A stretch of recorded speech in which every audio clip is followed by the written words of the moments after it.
Buen día, ingeniera. Buen día, ingeniera. Buen día.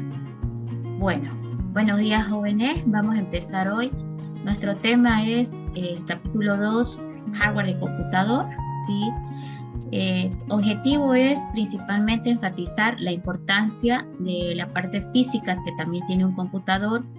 Sabemos nosotros que él tiene dos componentes principales. A uno le llamamos hardware, que es su componente físico, y al otro le llamamos software, que es la parte intangible que también hace posible que el computador se desempeñe de la manera en que lo hace, ¿verdad? Entonces, con esa breve introducción, comenzamos. En este tema vamos a introducir algunos conceptos de lo que es el hardware de computador. Vamos a ver un poquito sobre las principales funcionalidades de lo que son los periféricos o componentes externos a la caja case, ¿ya? Y pues algunos conceptos también de redes va a ir al final, ¿listo? Bueno, el hardware es la parte física tangible de un computador, es decir, es lo que podemos ver o tocar de un computador, ¿no? Si hablamos de sus principales componentes de hardware, siempre está en primer lugar lo que es el procesador, que estamos viendo acá en la gráfica.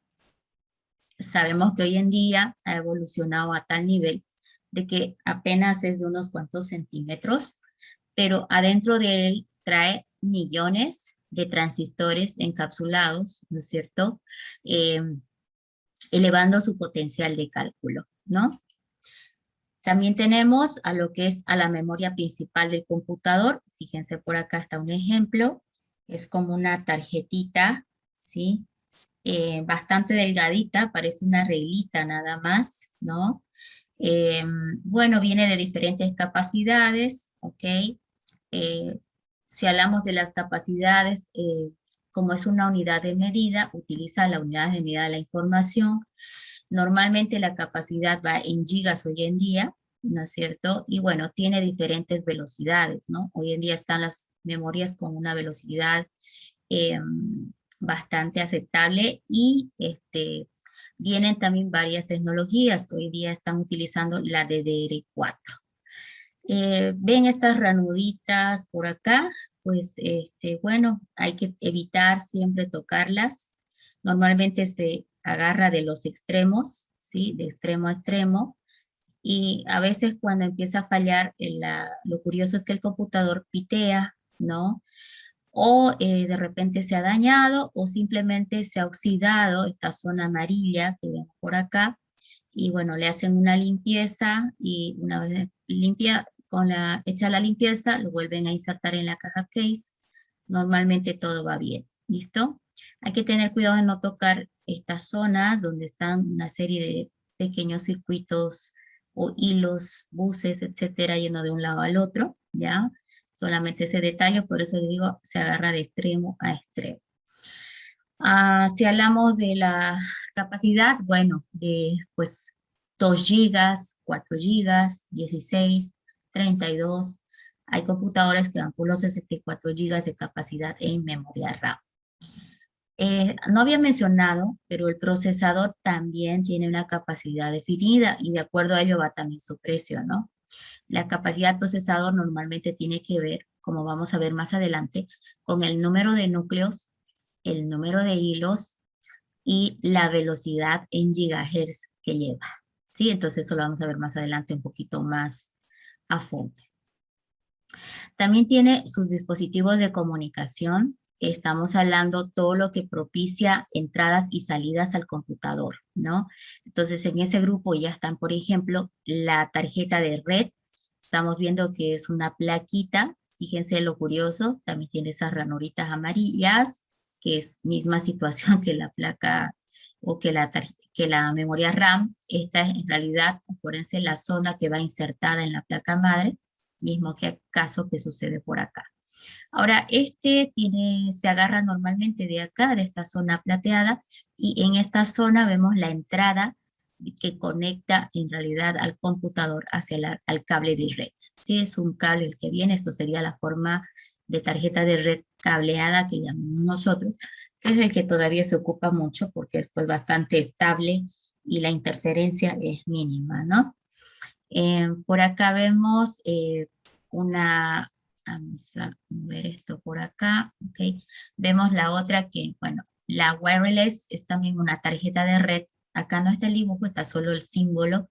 Normalmente la reconocemos porque está muy pequeñita, parecido a esto, pero por fuera se ve normalmente una o dos o más antenitas saliendo. Normalmente hasta 3 antenas es lo que he visto actualmente. La antena que le ponen es para que tenga mayor amplitud, ¿no es cierto? O sea, pueda llegar a distancias más largas. Normalmente son algunos metros nada más, ¿no? A diferencia de la red cableada, que pueden ser muchos más metros y en realidad todo depende del cable, ¿no? Entonces, normalmente dentro de un edificio de piso a piso se utiliza lo que es la red cableada, pero si estamos hablando de conexión dentro de un solo piso, donde no hay paredes, muchas paredes, hay poca interferencia de los aires acondicionados, etcétera, la wireless es pues adecuada. Acá vemos otro tipo de tarjeta de comunicación, es el módem. Ya no se utiliza, antiguamente teníamos estos dos, ¿no? En una computadora. El módem era muy parecida a la de red, solamente que la entrada acá recibía un cable distinto, ¿sí? No era el mismo que estamos viendo por acá.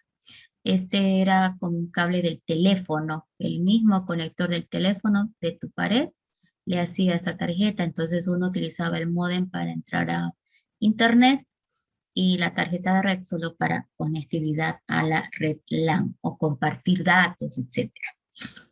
Acá vemos la forma del módem externo, pues iba conectado al computador y se veía por fuera el dispositivo, este estaba interno y este estaba por fuera. Bueno, todo esto del módem ahora actualmente se ha reemplazado por el Bluetooth, ¿sí? También hay conexión Bluetooth para la red inalámbrica, el wireless, ¿no? Que son los que más se utilizan, ¿ok?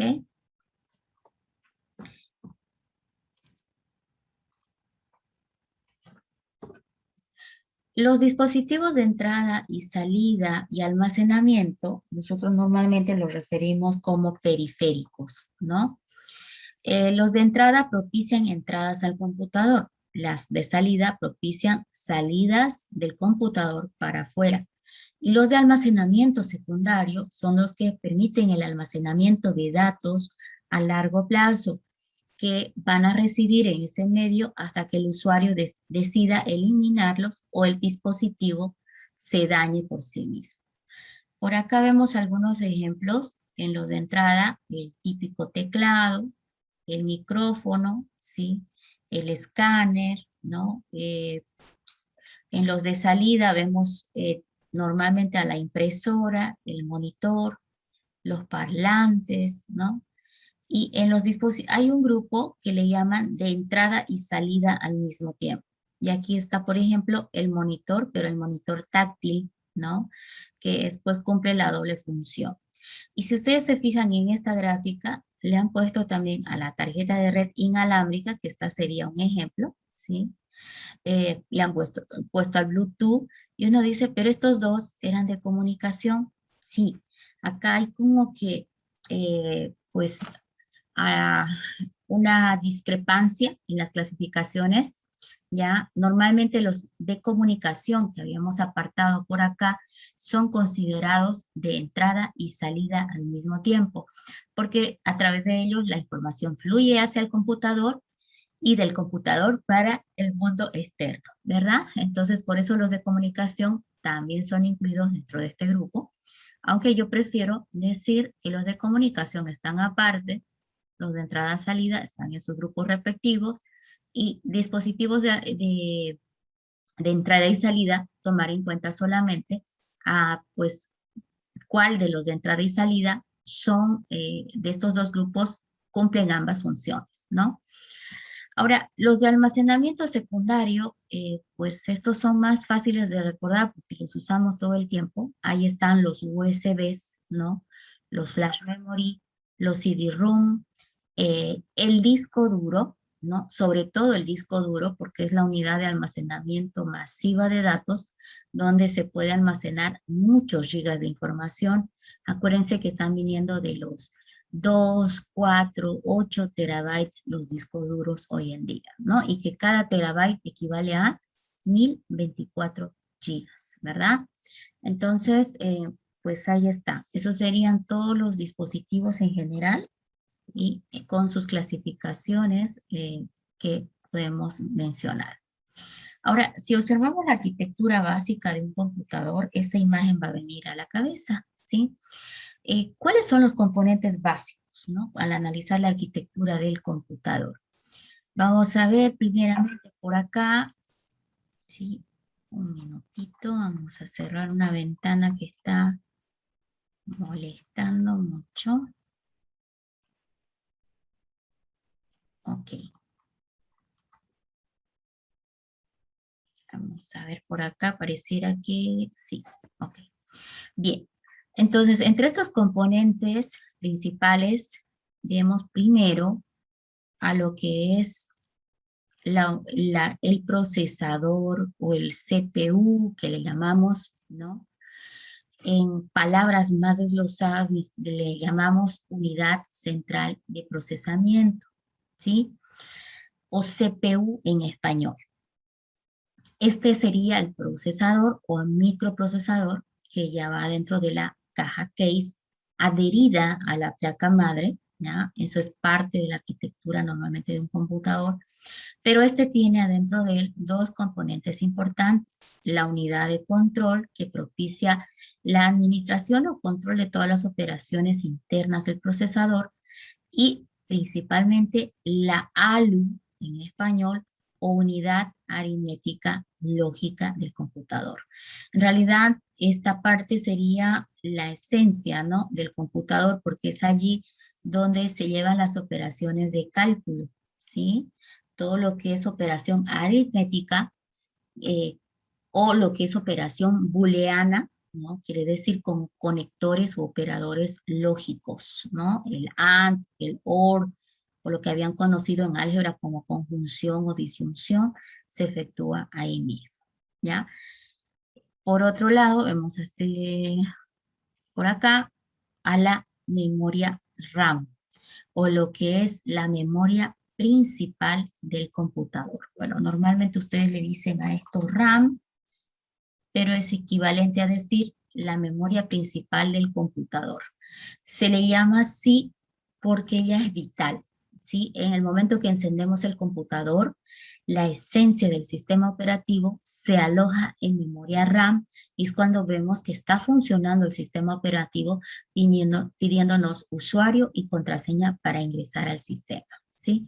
Entonces, la memoria RAM, la importancia que tiene es de que en ella residen o se albergan los programas de aplicación en el momento de ser ejecutados. Porque cuando tú enciendes el computador, la primera acción que hace el sistema es el de invocar al sistema operativo. Si este está correcto, aparece en pantalla, pero luego de haber sido cargado en memoria RAM, no completo, recalco, la esencia del sistema operativo. ¿Listo? Entonces, y es ahí cuando el usuario empieza a abrir programas y cada programa que él abre va a ir acumulándose en memoria RAM. ¿Sí? Sabemos que a partir de la tercera generación se ha administrado mucho mejor la memoria RAM, ya que esta permite lo que llamamos nosotros multiprogramación, ¿verdad? Es decir, la ejecución de muchos programas al mismo tiempo. Pero no solamente eso se logró gracias a la RAM, ¿no? A mejor administración de la RAM, que aquí ya residían muchos programas a la vez. Eso nada más hizo posible que estén bien administrados los muchos programas en RAM, de tal manera de que no se solapen, no se sobrescriban, etcétera y etcétera, ¿no? La multiprogramación que estamos mencionando también se logró gracias a la evolución del microprocesador que lo permitió funcionar como se esperaba, ¿ok?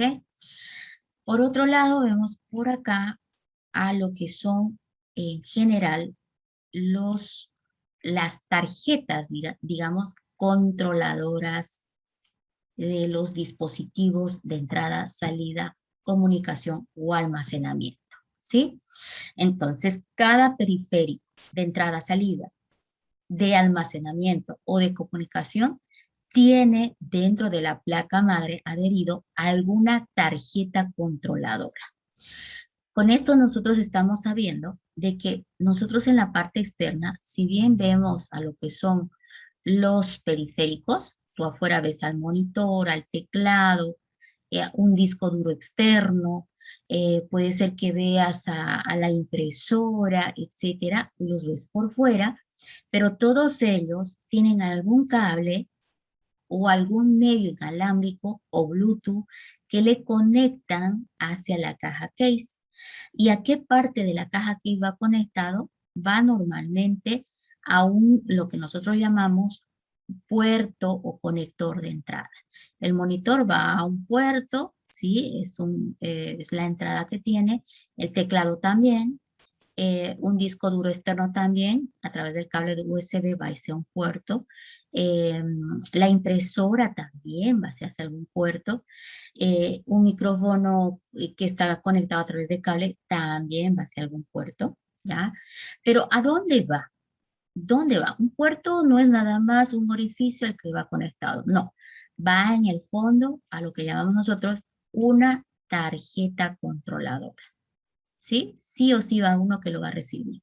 Entonces, de ahí viene el tema de que el monitor tiene su tarjeta controladora, el teclado tiene su tarjeta controladora y así todos los componentes externos tienen una tarjeta controladora que es otro dispositivo electrónico adentro de la caja case.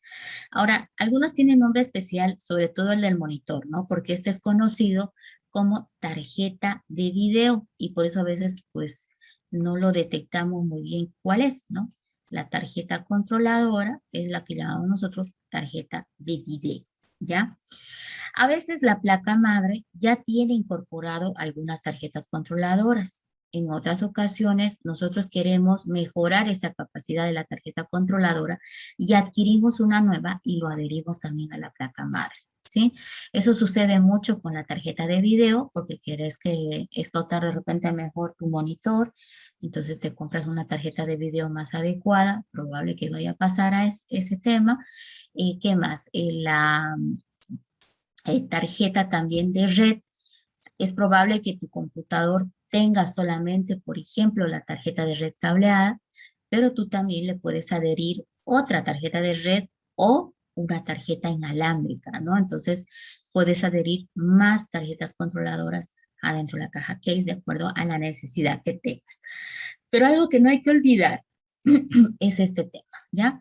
La tarjeta controladora está casada del periférico, ¿sí?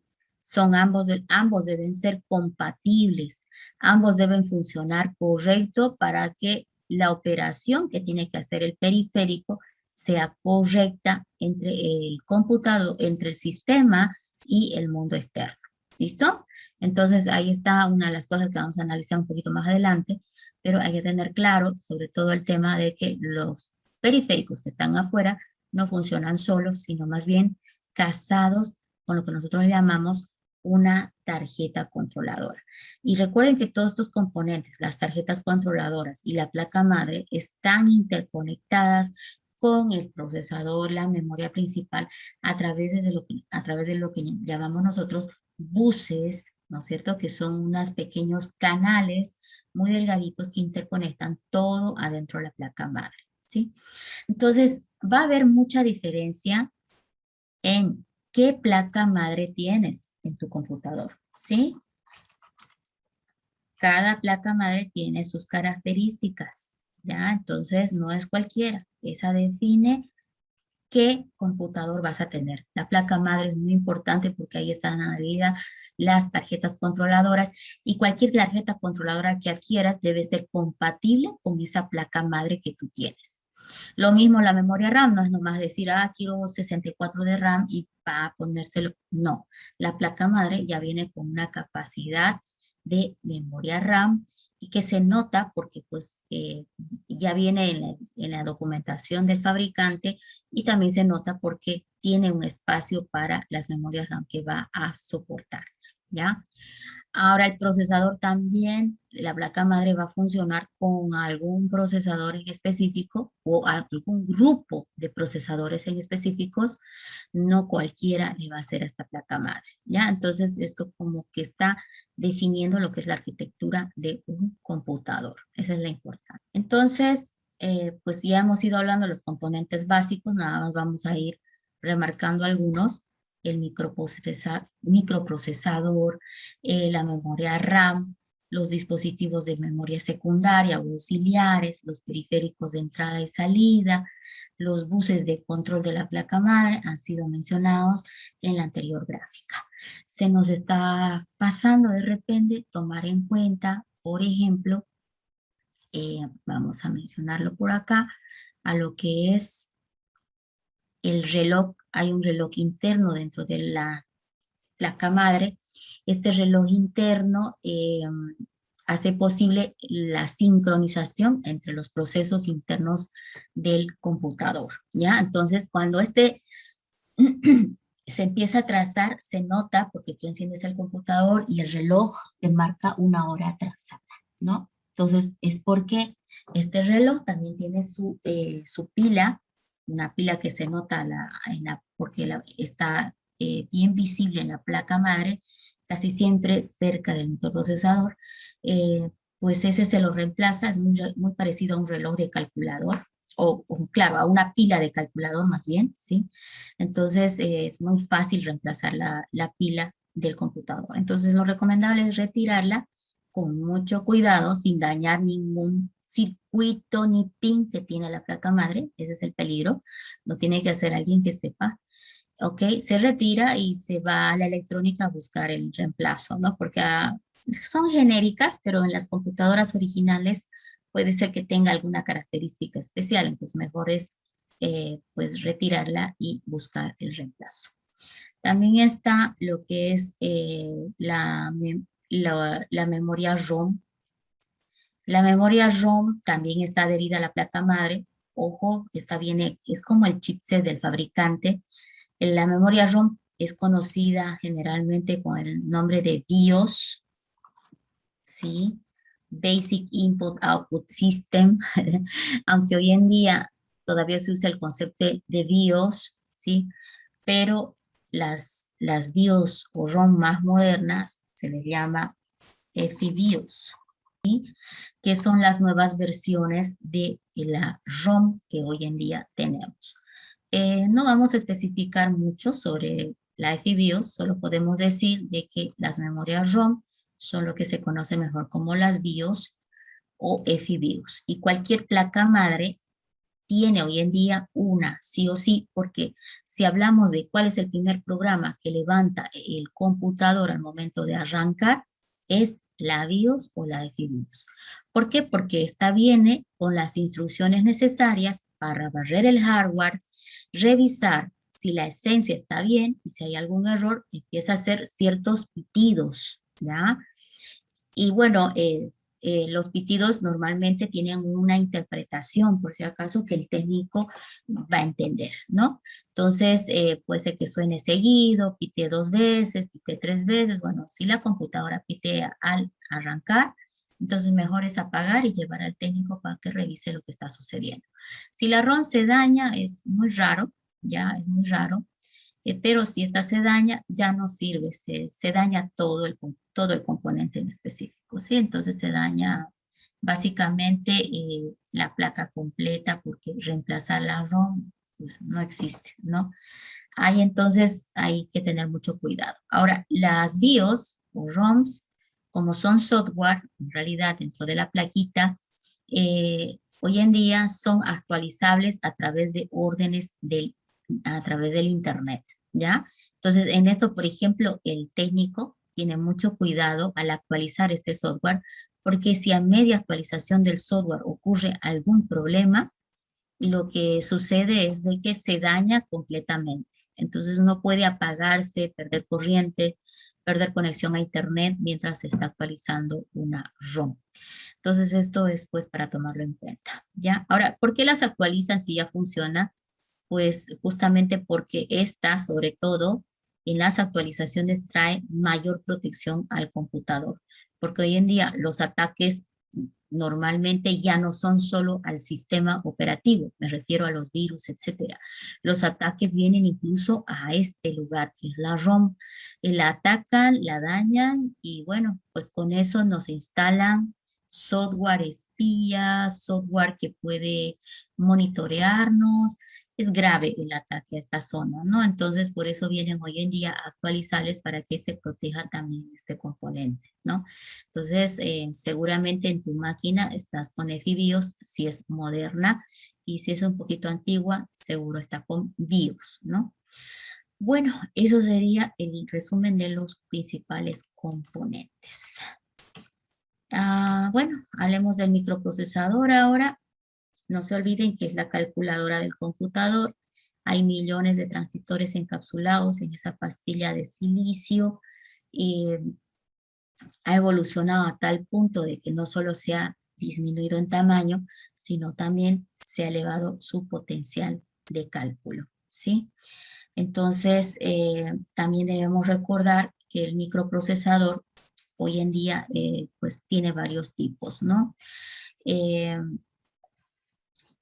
Básicamente, cuando uno compra un computador, lo primero que hacen es decirle el procesador que trae ese computador, ¿no? Y eso hace la diferencia en el precio. Entonces, lo más clásico hoy en día es escuchar de la Core i3, la Core i5 y la Core i7, y esto ya sería como que uno de los últimos modelos, aunque escuché que ya está saliendo otros nuevos, pero bueno, dejo mi documentación hasta la Core i7, que es lo que más se está usando. Y el fabricante de procesador más, podemos decir, con más renombre, con más confianza en los usuarios, es justamente Intel, ¿no? Intel porque pues es normalmente sus procesadores que salen al mercado están tan probados que es muy difícil que te toque un procesador que se va a dañar a corto plazo. Los tiempos de vida son años y bueno, es una calidad que ellos lo tienen con bastante buena calificación en el mercado, ¿no? Entonces, normalmente a uno le dicen Intel y ya uno dice, bueno, está bien, y va viendo ya el modelo, ¿no? i3, i5, i7, hoy en día realmente te dan esos modelos, pero de cada uno de ellos han hecho actualizaciones hasta hoy en día. La i3 han seguido actualizando, la i5 también, la i7 también. Está de más decirles que la i7 pues es la más alta, ¿no? Y de seguro tiene las mejores características. Y el precio también va a ir en función a ella. Pero no solamente hay que mirar ese número.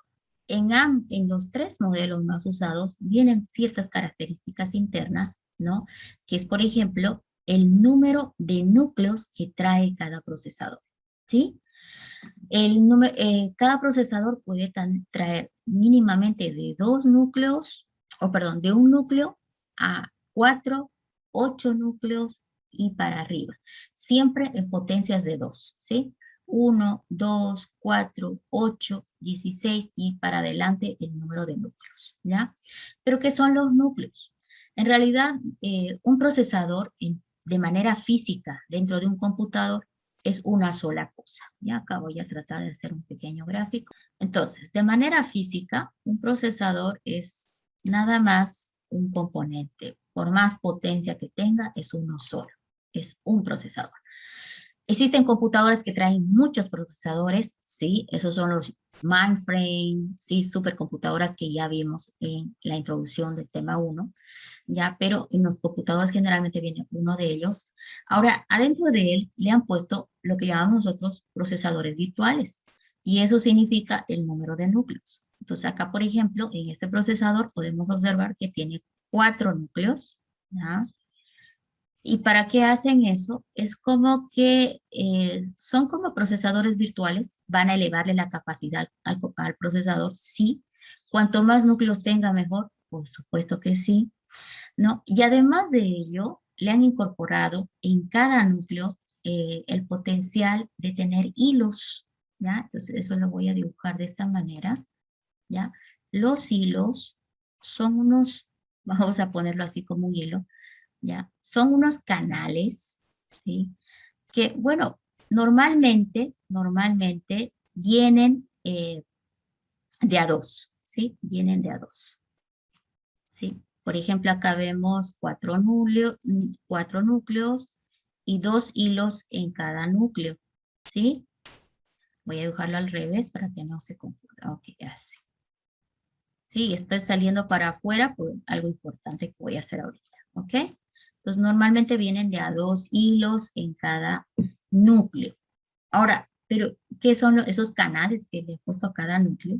Bueno, eh, acá en total tengo un procesador, 4 núcleos y tengo 8 hilos. El número de hilos normalmente es el doble de los núcleos que tiene un computador. Por eso les decía, normalmente viene de a 2 hilos.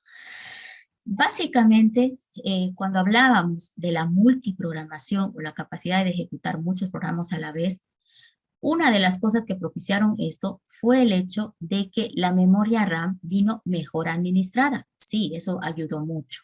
Quería decir que la RAM podía soportar muchos programas alojados ahí a la vez, además del sistema operativo.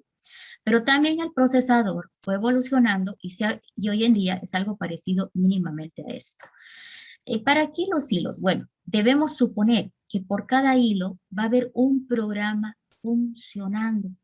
Podés imaginar que por este hilo de acá, por ejemplo, si vamos a hacer unas flechitas, ¿ok? Por este hilo de acá, por ejemplo, ¿sí?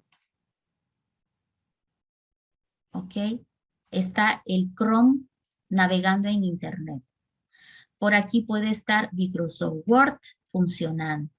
¿Sí? Por acá puede estar tu calculadora, por aquí está tu WhatsApp, web, por acá está tu reproductor de video, ¿sí?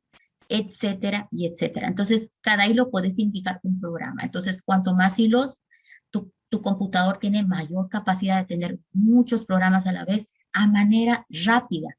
Fíjate que ahorita el procesador, si pensamos que cada una de estas flechas es un programa, el procesador está atendiendo en pseudo paralelismo a 2, 4, 5 programas de aplicación. ¿Por qué le digo pseudo paralelismo? Porque él lo que está haciendo es simular que en paralelo está atendiendo a los 5 programas y a todos les está haciendo caso, porque los programas piden cálculos, operaciones, ¿no?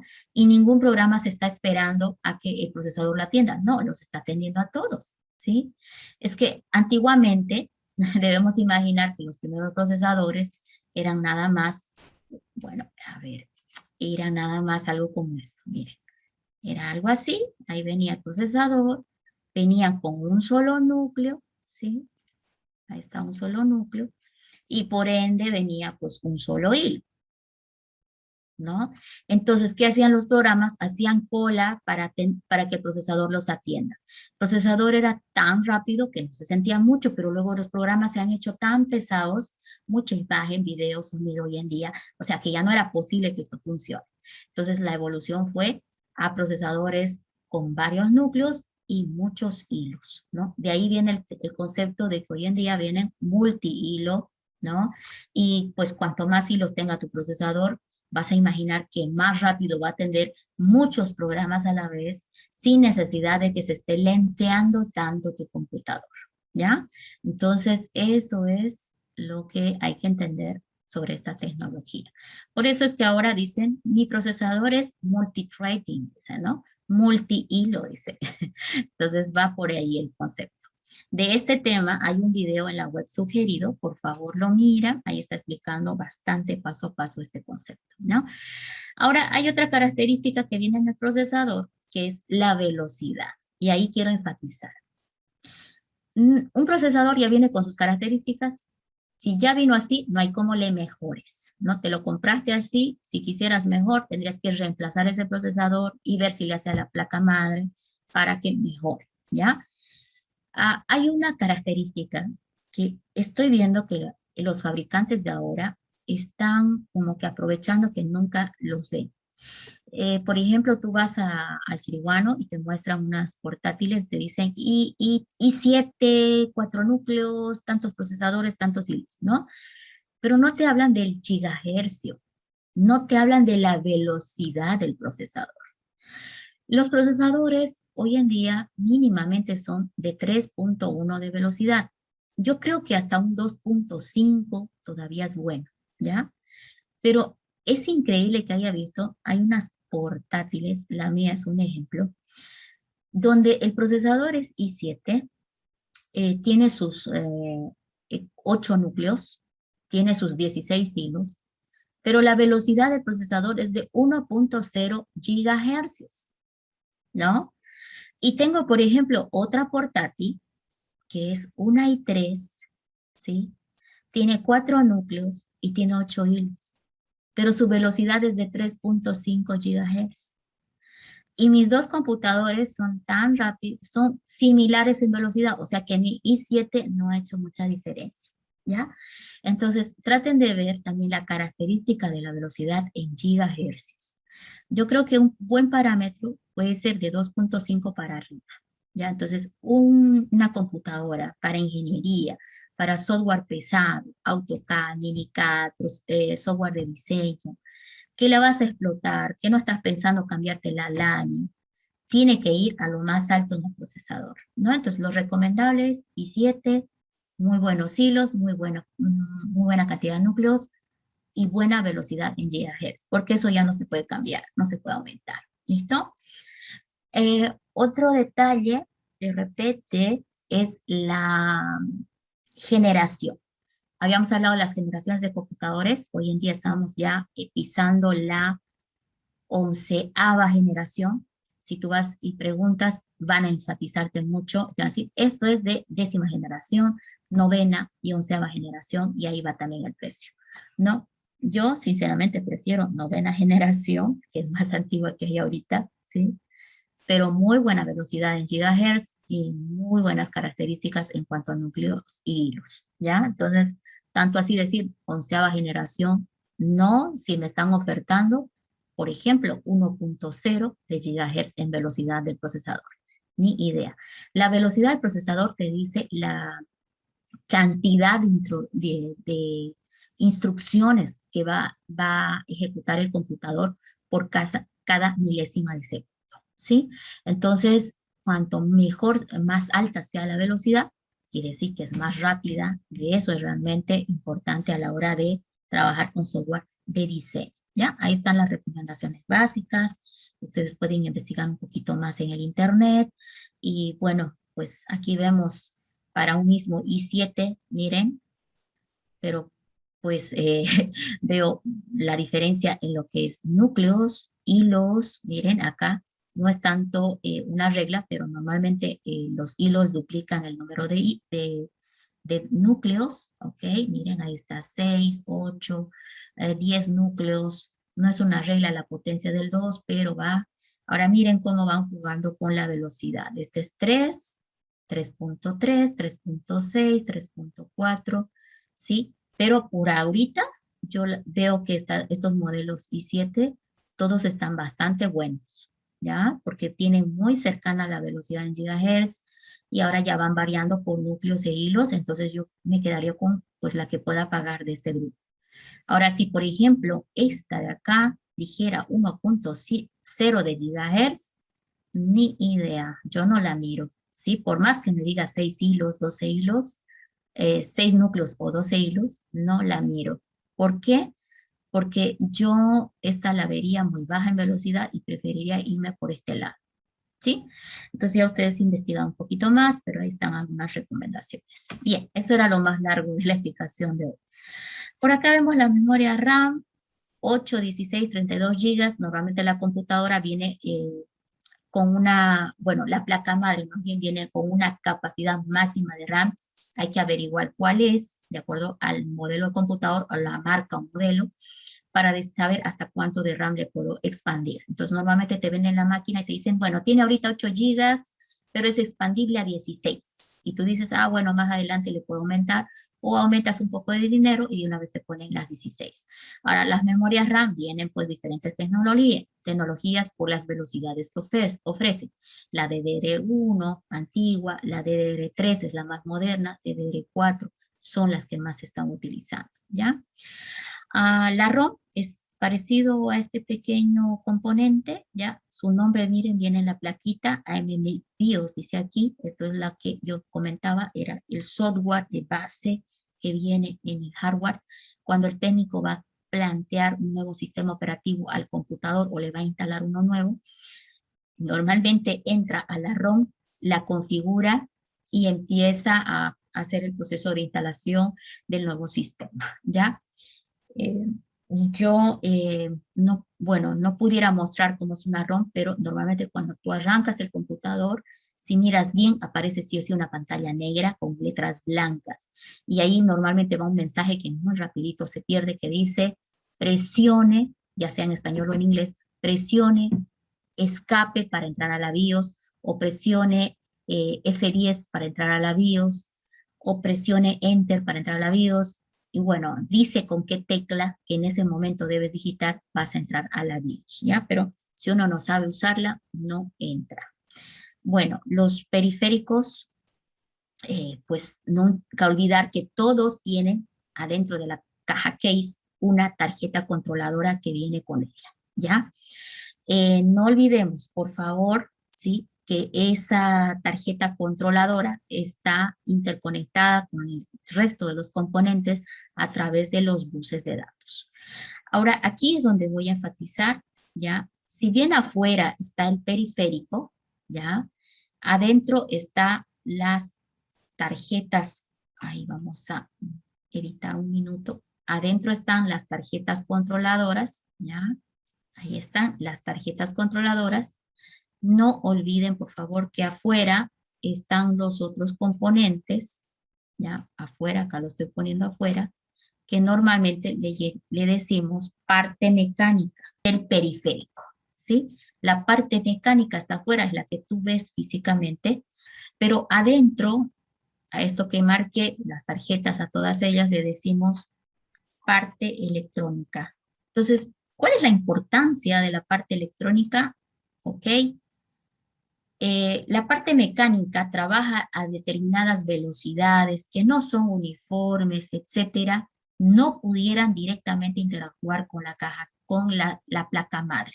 Entonces, el trabajo de la parte electrónica es hacer posible la intercomunicación entre la parte mecánica y la placa madre con el resto de los componentes. Principalmente el hecho de que la parte mecánica tiene cierta velocidad, cierta estándar, y la parte electrónica, que es lo que está en la placa madre, tiene otra. Entonces, el que va a equilibrar esa comunicación y la va a hacer posible es la parte electrónica o la tarjeta controladora, ¿sí? Ahora, desde este punto de vista, tanto la parte mecánica, ¿sí?, que es la física que tú miras, y la parte electrónica, que es la que está dentro de la placa madre, ambas son definitivamente hardware, ¿ya? Ambas son hardware. Ambas son hardware. Entonces, ahora la pregunta es, ¿cómo el periférico interactúa con el sistema operativo? El sistema operativo, habíamos dicho que era el gran controlador, ¿sí?, de todo el sistema.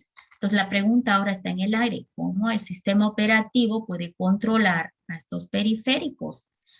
Bueno, resulta que sí o sí tiene que haber un intermediario, que es otro software. Y ese software se llama driver o controlador. Se le llama driver o... Entonces, ahí está. El software driver o controlador viene para la parte electrónica, ¿ya? Entonces voy a hacer las flechas de referencia, ¿ok? Para que no nos chipemos. El sistema operativo debe enviar órdenes al hardware, pero no puede ir directo. El sistema operativo lo va a hacer a través de un software. ¿Qué software? El famoso driver o controlador. Y este driver o controlador, ¿con quién trabaja? Con la parte electrónica. Y la parte electrónica, ¿con quién trabaja? Con la parte mecánica. Ahí está el flujo de información, el flujo de la comunicación del sistema operativo hacia la parte mecánica, que es hardware. Ya, vamos a mejorar esto diciendo que esto es hardware, es la parte, ¿ok?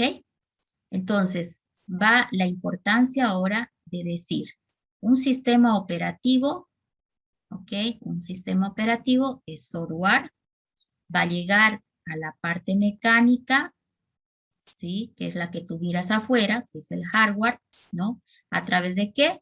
Del driver o controlador que va a interactuar con la parte electrónica o las tarjetas controladoras y ella, la tarjeta controladora, fíjate, por el cable o medio de comunicación que tiene, va a llegar a la parte mecánica. Y este flujo de información, quiero enfatizar, es en ambos sentidos. También la parte mecánica, a través de su cable, va a llegar a la parte electrónica y la parte electrónica va a ir intercomunicado hacia el software llamado driver o controlador de ese dispositivo y él va a llegar al sistema operativo. ¿Sí? Entonces es la comunicación en los dos sentidos.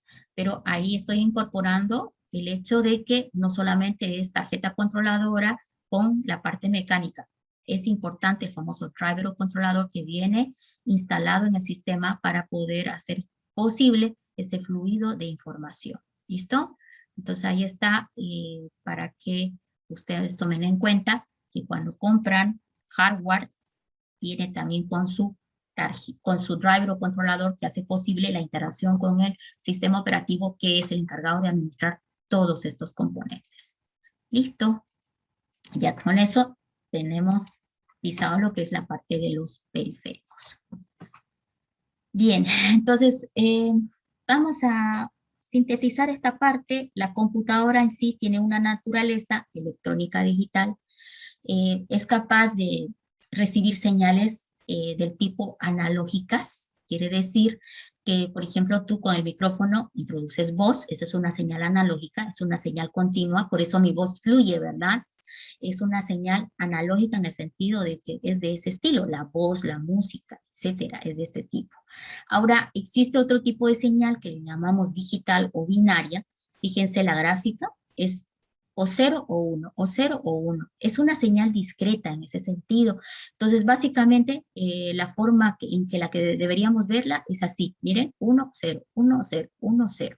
Entonces, ¿esto qué significa? Que si mi voz fuera binaria, tú escucharías o, la, a, co, es entrecortado todo, ¿no? Entonces, no es posible interactuar así. Entonces, la computadora recibe señales analógicas, voz, música, etcétera, y es capaz de modularlas, diríamos nosotros, o modularlas para llevarlas a señal binaria, de tal manera que el computador pueda interpretar esa información que le está llegando o esos datos que le están llegando. Porque todos los componentes del computador, los discos duros, la RAM, el procesador, todos absolutamente trabajan a través de señales digitales. El procesador procesa algo y si va a emitirlo para afuera, por ejemplo, reproducir música, o el reproductor de música lo va a tener almacenado en disco duro a la música de manera binaria, ¿verdad? Pero para que vaya para afuera a través del parlante, lo va a demodular y lo va a convertir en señal analógica y por eso tú escuchas tu música sin ningún problema, tal como estuviera en la radio, etcétera, ¿ya? Entonces, normalmente cuando hablamos de las señales que manipula el computador, diríamos que todo lo que venga analógico continuo, él lo va a llevar a señal digital, ¿no? Para poder trabajar. Y luego cuando él necesite sacar para afuera, va a ver si es necesario convertirla en señal analógica, dependiendo del tipo de dato que esté manipulando, ¿no? Entonces, la computadora trabaja en lenguaje binario, ¿sí? Nuestros datos de nosotros son simbólicos, bastante ampliados, bastante complejos. La computadora es más simple, los únicos símbolos que puede interpretar son el 0 o el 1. Entendamos que el 0 significa off o apagado, el 1 significa on o encendido. Esto viene por el tema de su naturaleza electrónica que tiene el computador, ¿no? Pues solo hay dos estados en electrónica, ¿no? O encendido o apagado. Entonces, las unidades de medida de la información vienen justamente de este tema, ¿no? Ya que sus dos estados posibles son 0 y 1, de ahí viene el concepto del bit, que es un 0 o un 1. Hay el tema de que 8 bits, normalmente hoy en día le conocemos como el byte, ¿sí? El kilobyte, 1024 bytes, el mega, 1024 kilobytes, el giga, 1024 megabytes. Y luego sabemos que está también el terabyte, el exabyte, bueno, existen medidas para adelante. Normalmente ahorita solo trabajamos hasta el terabyte. Bueno, existen otras unidades de medida. Por ejemplo, la información, ya lo hemos visto, pues las unidades son de gigas a teras, ¿ya? Hablamos de los discos duros, ¿no? Gigas a teras. Las memorias RAM, gigas, ¿ya? La unidad de medida de la velocidad de procesamiento, hablemos del gigahertz, habíamos hablado esto cuando hablamos de las características del procesador. Bueno, aquí está la interpretación de lo que es el gigahertz. Dice, se le denomina frecuencia, pero ¿qué es esto? Cantidad de ciclos que se pueden suscitar en un segundo, ¿sí? Eso es el hercio. Entonces, es la unidad que utilizamos para medir la velocidad del sistema, del procesador, básicamente, ¿no? Entonces, 400 megahercios sería obviamente más rápida que 333 megahertz. Ojo con los megas, ¿no? Esto está en megas y hoy en día las velocidades ya no vienen en megas, viene en gigahercios, ¿no? Entonces, ¿cuál es la interpretación? Es cantidad de ciclos que puede suscitar en un segundo. Cantidad de instrucciones que puede ejecutar en un segundo, ¿ya? Entonces, esa sería la interpretación. Ahora, también está la unidad de medida de transferencia de datos. Esto se usa mucho para, por ejemplo, las tarjetas de red, los modems, etcétera. Bueno, bytes por segundo, ¿sí? Bits por segundo o bytes por segundo, ¿no? Megas, hoy en día hablamos de megabytes por segundo, ¿sí? Entonces la unidad de medida de transferencia de datos también se observa en el ancho de banda de Internet. Cuando nos hablan de ancho de banda de Internet, nos hablan de eso, ¿no? Nos hablan de velocidad de subida y de bajada. Normalmente nos hablan del de bajada, porque normalmente tú entras a Internet, descargas, navegas páginas web, pues normalmente te interesa la velocidad de descarga. Pero también hay una unidad de medida de subida. Cuando tú cargas a Internet tus ficheros, eso es la subida, ¿ya? Entonces, ahí está, y también hoy en día se mide en megas, ¿no? Ya no en bytes como lo hacíamos antiguamente. Bueno, finalmente repasemos a los periféricos, ¿no? No olviden entradas, salida, almacenamiento y comunicación. A este grupo le faltan los de comunicación, que son las tarjetas de red, el módem, etc. ¿Sí? Vamos a irnos ahora a que los periféricos van conectados a través de un cable o medio inalámbrico. Esto quiere decir, por ejemplo, a través de un conector, que el cable o componente va a llegar, ¿ya? Por ejemplo, el teclado, creo que esto ya no lo ven, estos son los conectores mini-DIMM, el cable del teclado tenía esta finalización para enganchar con este tipo de conector, hoy en día es USB. Las impresoras también son USB, pero antiguamente venían con este tipo de cable que enganchaba en este puerto paralelo. Los monitores normalmente vienen con este, todavía vienen así, o vienen con el famoso HDMI, si alguien lo ha visto, pues esta es la finalización o el conector o el puerto que va en la placa, en la caja case donde va el cable, ¿no? Entonces, a veces es fácil encontrar a dónde conectar un cable a la caja case porque miramos los puertos y vemos a dónde le hace. La recomendación general es que nunca fuerces la conexión del cable, ¿ya? Si no le haces, porque no es ahí. Entonces, esto debe entrar muy fácil y enganchar sin ninguna presión, ¿ya? Entonces, recuerden que si no le hace, no es ahí, hay que averiguar a qué le hace, ¿ya? El puerto de red, le llamamos normalmente RJ45, el USB que pues teclado, mouse, todo está viviendo ahora USB, pues casi todo se está reemplazando con este, ¿no? El monitor no es USB, pero sí es HDMI, es una entrada parecida al USB, pero un poquito más ancha, entonces sí hay diferencia al conectarlo en la placa, en la caja case, ¿ya? Bueno, acá estamos viendo algunos de entrada, el mouse y el ratón, mouse, ratón y teclado son indispensables, ¿no? Como elementos de entrada. Elemento de salida indispensable en la pantalla, ¿no? Pero también puede estar lo que es la impresora, ¿sí? Y algunos de entrada y salida, este es pues un monitor táctil, ¿no? Entonces es de entrada y salida al mismo tiempo. Ojo que acá hay un simbolito a la manzanita, este es un modelo de monitor especial porque viene a él incorporado también toda la caja case que nosotros lo vemos como una torrecita a un lado, ¿ya? Este es un modelo de Mac, ¿sí? De Macintosh, en el cual en el monitor viene incorporado la CPU, el monitor es táctil, el, los puertos para el teclado, mouse, aunque todo es inalámbrico, porque seguramente acá falta su teclado y su mouse, que son inalámbricos, vienen normalmente en el lateral del monitor, donde se pueden conectar flashes o USBs o Bluetooth para conectar el teclado o el mouse, ¿ya? Entonces ahí está algunos tipos extraños de dispositivos nuevos. Los de almacenamiento, bueno, hoy en día usamos discos duros, CDs, ya estos de acá, los CDs, los discos duros, pero vemos un poquito en la historia, estos son los discos flexibles, ¿sí? Este flexible, este negrito, el grande, este realmente se podía doblar, pues ellos le llamaban flexible. A este también le decían floppy, disco o flexible, pero este era pues era muy similar, pero era más resistente, ¿no? Como que aguantaba más grabadas sin dañarse. Realmente eran muy desechables estos dispositivos, son como USBs hoy en día para ti, ¿ya? Ya no se usan.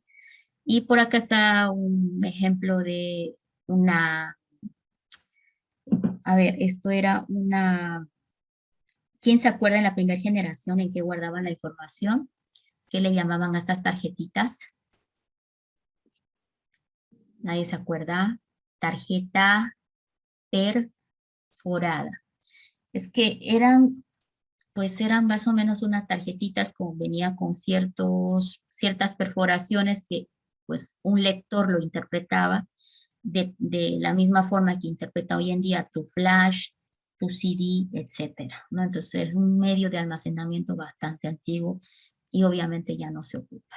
Y bueno, hoy en día lo que más se usa para almacenar es los discos magnéticos, que son bastante económicos, y los discos de estado sólido, que son estos que están por acá, súper rápidos. Ahorita, por ejemplo, te ofrecen portátiles y te dicen, ¿tiene estado sólido? Pues seguramente va a responder muy rápido. El encendido apagado del sistema, cuando el disco duro es de estado sólido, es súper rápido.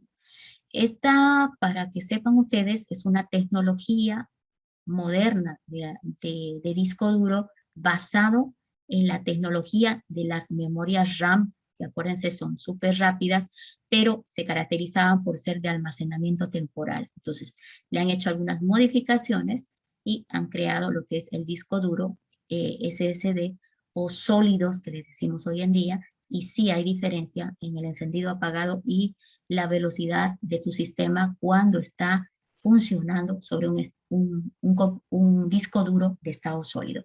Porque, bueno, cuando te instalan el sistema operativo, lo tienen que hacer en algún disco, ya sea magnético o sólido. Entonces, una vez que el sistema enciende, busca el sistema operativo en el disco duro o el disco sólido, lo carga en memoria RAM y de ahí empieza a funcionar. Ahora, si el disco es sólido, seguro que lo encuentra muy rápido, accede a la información muy rápido y tu sistema está casi instantáneamente en pantalla listo cuando arranca tu equipo, ¿ya? Bueno, aquí finalmente están algunos ejemplos de los de comunicación que ya hemos hablado antes. Eh, Vemos por acá adicionalmente a otro que es el switch. El switch es como una caja, mire, que tiene varios conectores RJ45. Si tú te fijas, es eso. Y su objetivo del switch es concentrar muchos cables que le llegan. ¿De dónde? De muchos computadores que están en un ambiente de red, ¿sí? Esto normalmente se ve en los laboratorios. Este es un router que normalmente utilizamos para poder dar Wi-Fi en casa, ¿sí? Normalmente el proveedor de internet te lo pone en al instalarte la conexión a internet, te pone este dispositivo y pues todo te explica de que cualquiera que quiera acceder a Internet se conecte a este componente router, que es el que debe estar encendido para que funcione el Internet, ¿sí? Entonces, como que estos otros componentes son fundamentales para que haya conectividad en una red, ¿verdad? Ya sea a través de inalámbrica o a través de cable. Ahora, el router también tiene estos conectorcitos, pero tiene 2 o 3 nada más para conectar de manera cableada uno o más u otro computador. Normalmente viene 2, por lo menos, para conectar también de manera cableada computadores, ¿ya? Pero su principal función es distribuir el Internet entre los dispositivos que se conecten de manera cableada o inalámbrica. Bueno, vamos a terminar la clase de hoy con el concepto de lo que es una red. Pues la red está constituida por 2 o más computadores que comparten principalmente datos o recursos, ¿ya? Entonces, datos quiere decir archivos o carpetas que tú desees compartir, y recursos se puede referir a que se puede compartir la impresora. En alguna casa que vas a ir, por ejemplo, donde hay un router que está distribuyendo el Internet, como ya eso está haciendo una red, vas a ver que alguien dice manda a imprimir, y desde su celular pueden mandar a imprimir a una impresora que está también incorporada en la red. Si la impresora está en la red, entonces mandan directamente del celular a imprimir en la red. Entonces ahí quiere decir que la impresora se está compartiendo en esa red, ¿sí? El objetivo de la red principalmente es compartir datos y recursos, ¿ya? Si compartimos impresora entre muchos dispositivos, estás abaratando hardware, o sea, estás gastando menos en comprar hardware porque lo puedes compartir, ¿ya? Existen varios tipos de red. La más conocida es la red WAN, que es a la que se conectan ustedes cuando se conectan a Internet, ¿ya? Entonces, la WAN permite conectar o interconectar varias redes LAN. ¿Y cuáles son las redes LAN? Las pequeñas redes que tienen las empresas dentro, por ejemplo, de un edificio, etcétera, ¿sí? La MAN se le llama red de área metropolitana. Está diseñada para interconectar, por ejemplo, una ciudadela o una ciudad pequeña, ¿sí? Entonces, eso también vas a verlo en algunas ciudades grandes, ¿no? Que dicen el centro ya está interconectado completamente. Entonces, están hablando de una red metropolitana. Fíjate que los tipos de redes están en función a la amplitud o el alcance que tienen. La WAN es a nivel mundial, es la más grande, ¿sí? La MAN está hablando de una ciudad, la CAM está hablando de un campus. Por ejemplo, el campus universitario tiene una red CAM en el fondo, ¿sí?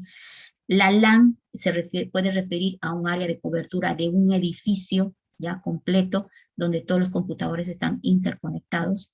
La Home Area Network, esta es la que tienes en casa. Si tienes un router, tú ya tienes una home, porque estás interconectando pues a ese router varios dispositivos para poder compartir lo que es el Internet, ¿no? Entonces ahí están las clasificaciones en función a la amplitud que tiene o el área de cobertura, básicamente, ¿no? Desde la más grande, la WAN, a la más pequeña, la home. Y bueno, pues algunas características que podemos notar en una red son, por ejemplo, la topología. Y aquí quiero enfatizar el concepto. Muchos me confunden lo que es el tipo o los tipos de red con las topologías de red, ¿sí? O sea, uno es el tipo y otro es la topología. ¿Qué es la topología? Es la forma en la cual están organizados los diferentes componentes de la red, ¿ya? Los diferentes componentes de la red pueden estar armados de determinada forma geométrica, ¿sí? Y eso va a indicar la topología. Ahora aquí me está hablando de la bus, la estrella, la anillo, como principales tipos de topología, ¿ya? Entonces no confundamos tipo con topología. También tenemos lo que es el protocolo. El protocolo define las reglas que van a seguir los diferentes componentes para poder intercomunicarse. Actualmente se utiliza mucho el protocolo Ethernet dentro de las redes locales. La arquitectura se refiere a la combinación hardware y software que definen los perfiles de funcionamiento de la red. ¿ya? Entonces, por ejemplo, en la red de la universidad, si bien es una red CAM, ¿sí? De tipo CAM, ¿sí? Vamos a decir que su topología normalmente es cliente o cliente-servidor.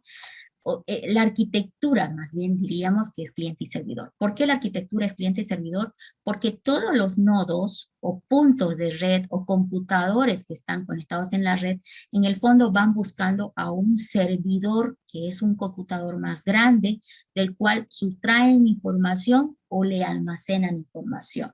Sustraen información o le almacenan información. Entonces es una arquitectura que llamamos cliente-servidor, ¿ya? Ahora, cada computadora, cada dispositivo, porque incluso una impresora puede estar siendo parte de una red, cada componente que es parte de la red, ya sea computadora o dispositivo como impresora, se le conoce más que todo como un nodo, ¿sí? Un nodo dentro de la red, ¿ok? Los servidores, por lo contrario, son computadores con grandes recursos y dispositivos que le dan servicios a los diferentes nodos de la red. De ahí que hablábamos de la arquitectura cliente-servidor. Los clientes serían los nodos que todo el tiempo le solicitan cosas al servidor o le piden información al servidor para poder trabajar, ¿sí? Entonces, ahí están la caracterización de qué tiene la red. Tiene principalmente, acuérdense, cierta topología, tiene los componentes llamados nodos y tiene componentes llamados servidores, ¿ya? Y bueno, con esto voy a finalizar indicando algunas topologías de red que normalmente se dan, solo enfatizando las más utilizadas, ¿ya? Hoy en día, sí, podemos decir que la más utilizada es la estrella, ¿ya?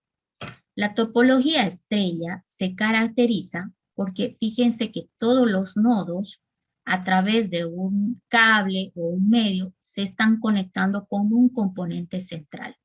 Y ese componente central es justamente lo que nosotros llamamos switch, ¿sí? O concentrador o hub, ¿ya?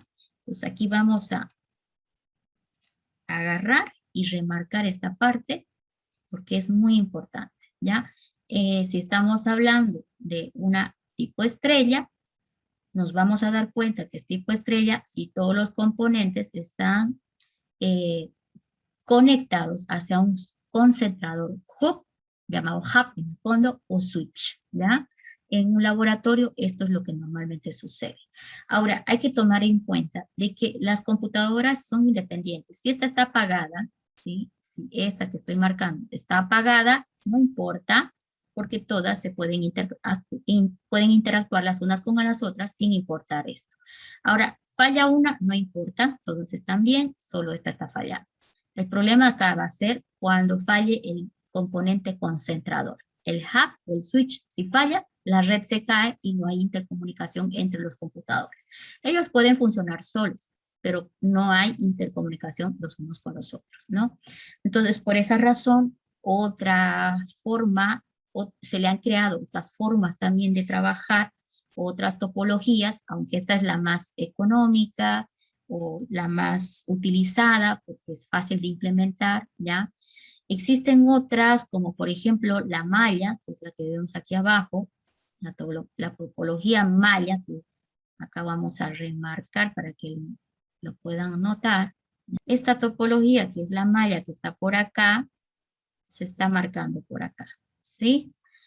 Pues ahí vemos que todos con todos, ¿no? Entonces vemos que cada nodo está conectado pues, con mínimamente dos que están muy cerca, no solo dos, tres, cuatro, fíjense, si miran esta parte de acá nada más, ¿sí? Miren este nada más. Veo que está conectado con todos los posibles, miren, no solamente con su izquierdo, su derecho, sino también tiene una comunicación directa con el de allá, con los otros componentes. Entonces, esta es una conexión redundante, le llamamos, ¿no? Porque no hay necesidad de que tenga comunicación con cada uno. Miren, este, por ejemplo, si no fuera si no viéramos eso, yo diría, ¿cómo llegar, no? ¿Cómo llegar a esa máquina a intercomunicarse, ¿sí? Con esta que está por acá, ¿sí? no necesariamente necesita una línea directa, pues lo puede hacer, miren, si esta está con esta también está con esta, entonces también pudiera haber esa línea de comunicación porque están todas interconectadas. Entonces, se le llama redundante, ¿no? Porque pues hay muchas alternativas. ¿Y cuál es el objetivo? Principalmente de que si cae un elemento no va a afectar a la intercomunicación de los demás componentes, ¿no? Entonces, también se utiliza, pero es medio complicada de administrar. Nuevamente recalco de todas las topologías que están viendo acá, la que más se ocupa es la estrella, ¿no? Que normalmente es la que tenemos en los laboratorios también de cómputo, ¿ya? Y bueno, y con eso, pues ya hemos finalizado lo que es el capítulo número 2. Hemos concluido finalmente entendiendo de que el hardware del computador es importante porque define las características de desempeño que va a tener la computadora. ¿Se puede mejorar el hardware?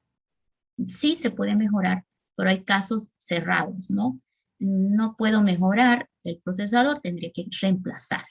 No puedo mejorar la tarjeta madre, tengo que reemplazar, ¿sí? Entonces hay que tomar todo eso en cuenta a la hora de adquirir hardware, porque normalmente el hardware sí es caro y pues si estamos esperando hacer determinada actividad que es pesada, habría que pensar en un hardware que logre cubrir esas expectativas, ¿no? Porque la verdad que es bien feo decir, me arrepiento no haber puesto un poquito más y haber adquirido un hardware que sea inferior a las necesidades que uno tenga. Ahora, si las necesidades son pocas, ¿no? Por supuesto, ¿para qué vas a gastar tanto? ¿No es cierto? Se gasta lo que pues sea a tu alcance, ¿no? Yo creo que un buen computador depende del uso que le vas a dar. Puede ser una i3, tranquilamente tan bueno como una i7, depende de qué uso le vas a dar, ¿no es cierto? Bueno, no sé si alguien tiene alguna pregunta ahora para que podamos revisar algún concepto de repente. O sea, nos vemos, chicos, que pasen buen día, hasta luego. Hasta luego, ingeniera. Ingeniera.